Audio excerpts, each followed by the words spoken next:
Hi everyone, Alan from Newlands Nursery, and this is today's 5-minute Friday.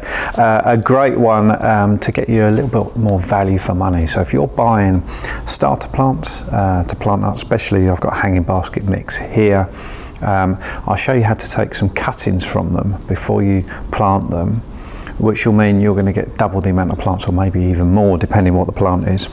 So I'm just going to take one of the plants out here. This petunia here, we're going to take a cutting from that you can grow at home, and actually you can produce another plant from it. So it's a really good thing to do. It's a good thing, gets you more into gardening. I think it's always more exciting when you learn more about gardening and you get to take cuttings and sow seeds and stuff like that, and it's nothing to be afraid of. Worst case scenario, it doesn't work and you just try again. You're not wasting anything. This plant will still be absolutely fine. So what I'm going to do to begin with is I'm going to fill this pot with some multi-purpose compost. You could do it in a cell tray, no problem with doing that. And as you've probably seen before, we give it a good tap. If it sinks and top it up, that one didn't, so that's fine.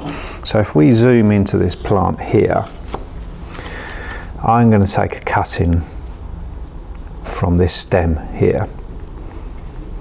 And the great thing about this, and this being a petunia hanging basket plant, is this will help encourage it to branch out and to become bushier and to put on more growth.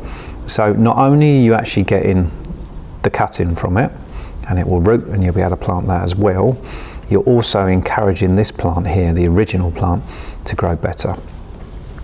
So what I want to do, and we'll try and show you as best I'll lay it down, is I'm going to cut it on the stem there, almost all the way to the top.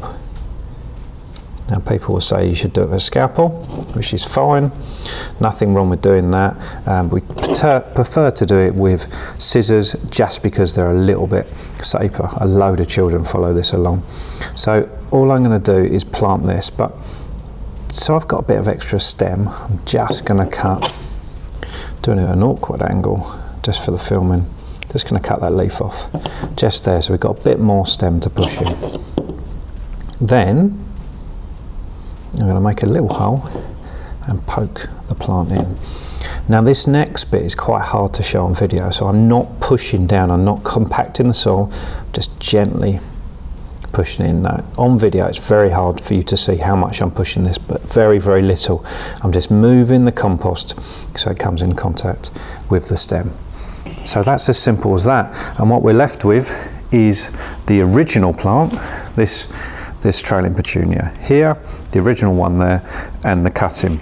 That will grow really well, no issue at all. You're not endangering this plant.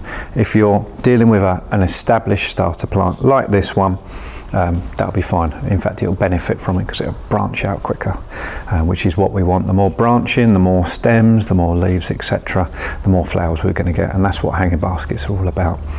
This one here, what we do is give it a really good watering, give it a fantastic watering, put it in a nice warm spot. Now if you're ordering hanging basket plants, in general they're all going to want to be a very similar temperature. So we're looking at 15 degrees, 18 degrees, 20 degrees, which is fine in most houses.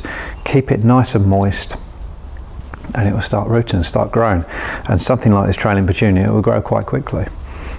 So no problem with doing that, and I think it's a great thing to start getting you into gardening. Start encouraging you to do a little bit more, because I know some of you out there are a little bit scared of doing it, but you don't need to be. It's easier than you think it is. So just cut it off, take your cutting, and as always, comment on this video if you've got any questions at all. Get in contact, we're here to help. See you soon.